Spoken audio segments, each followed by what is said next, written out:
Colgate 365 દિવસ જાહેરાતનો ફાયદો શું? બ્રાન્ડ કથા બાય હારિતૃષિ પુરોહિત।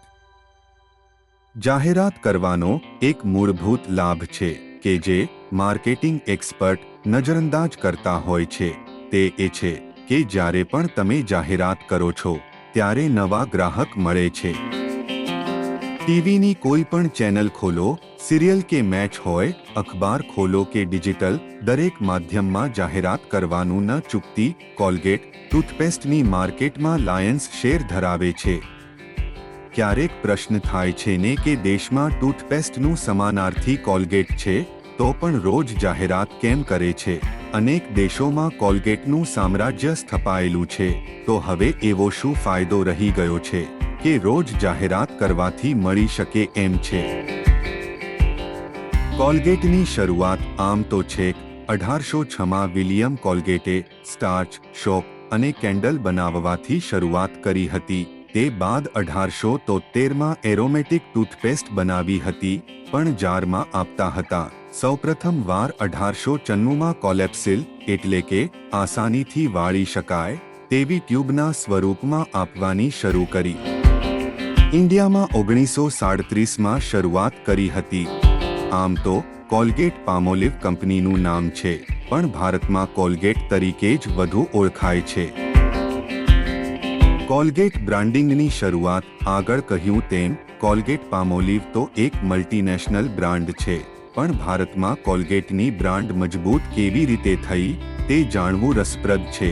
યાદ કરો, ભારતમાં ટીવી યુગના મંડાણ 1983-84થી શરૂ થયા। એ પહેલા ટીવી મહાનગરો સુધી મર્યાદિત હતું, પણ દેશને 21મી સદીમાં લઈ જવાના પ્રયત્નરૂપે દૂરદર્શનનું નેટવર્ક વધવા લાગ્યું। કોલગેટ કા સુરક્ષા ચક્રથી એક નવીન કોન્સેપ્ટ આપીને ટીવી જાહેરાતનો મારો શરૂ થયો। કોલગેટમાં દેખાડેલ બેબી અને સુરક્ષા ચક્રનું પોઝિશનિંગ ટૂથપેસ્ટને વધુ માન્યતા અને આધાર આપવા લાગ્યું, અને મહાનગરથી શહેર અને ગામડાઓ સુધી રામાયણ અને મહાભારત ચિત્રહાર જોવાતું ગયું, અને કોલગેટ પણ વિકસતું રહ્યું। કોલગેટ બ્રાન્ડની હરીફાઈ કોની સાથે હતી અને છે? ભારતમાં ડાબર કા લાલ દંતમંજન તો છેક 1884થી બજારમાં હતું, પણ માર્કેટિંગની ભાષામાં કહીએ તો તમારો હરીફ દેખીતો નહીં, અજાણ્યો જ હોય છે। ભારતમાં લીમડાના દાંતણથી દાંતને મજબૂત બનાવવાની પ્રથા વર્ષો પુરાણી છે। દાંતને કોલસાથી ઘસવો કે નમકથી દાંતને ચમકાવવામાં રૂઢિગત માન્યતા પ્રચલિત હતી, અને ખર્ચો તો નહીં, બરાબર, તો ટૂથપેસ્ટ અને બ્રશનો ખર્ચો કોણ કરે? વર્ષોથી પડેલી ટેવને બદલવા વર્ષો જોઈએ, અને કોલગેટે ટેવ બદલવાની સફળ કોશિશ કરી, અને અત્યારે કોલગેટની મુખ્ય હરીફાઈ હિન્દુસ્તાન લીવરની બે બ્રાન્ડ ક્લોઝઅપ અને પેપ્સોડન્ટ સાથે છે। HULએ આ બ્રાન્ડ્સનો માર્કેટ શેર વધે તે માટે તનતોડ મહેનત કરી અને કંઈને કંઈ ઇનોવેશન કરી રહ્યું છે। એ સાથે જ સેન્સોડાઇન, ડાબર, ઓરલ બી જેવી કંપનીઓ પણ છે। કોલગેટની રોજ જાહેરાત કરવાની સ્ટ્રેટેજી। હવે મૂળ મુદ્દા પર આવીએ। જાહેરાત કરવાનો એક મૂળભૂત લાભ છે કે જે માર્કેટિંગ એક્સપર્ટ નજરઅંદાજ કરતા હોય છે, અને તે એ છે કે જ્યારે પણ તમે જાહેરાત કરો છો ત્યારે નવા ગ્રાહક મળે છે। તમારે રોજ નવા ગ્રાહક મેળવવા હોય તો રોજ જાહેરાત કરો।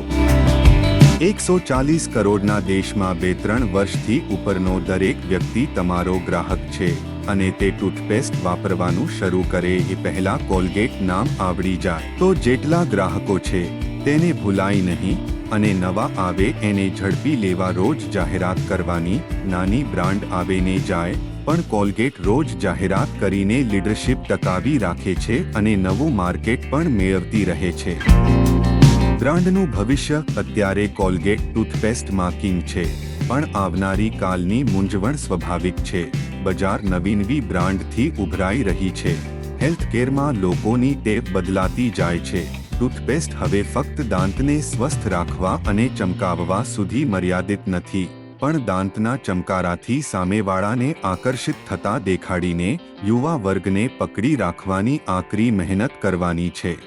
શહેરી વર્ગ વૈકલ્પિક જીવનશૈલી એટલે કે કુદરતી તત્વોથી બનેલી પ્રોડક્ટ્સ તરફ ઝૂકી રહ્યો છે. કોલગેટ અત્યારે તો મજબૂત જ છે અને ભવિષ્યમાં પણ આપકી ટૂથપેસ્ટ મેં નમક હૈ પૂછતા બારણા તોડીને પણ નામ યાદ રખાવવાની અગ્રેસિવ સ્ટ્રેટેજી જ જાળવી રાખશે અને ત્યાં સુધી તેનો વિકાસ અવિરત રહેશે. વધુ માહિતી માટે સાંભળતા રહો બ્રાન્ડ કથા બાય હારિતઋષિ પુરોહિત.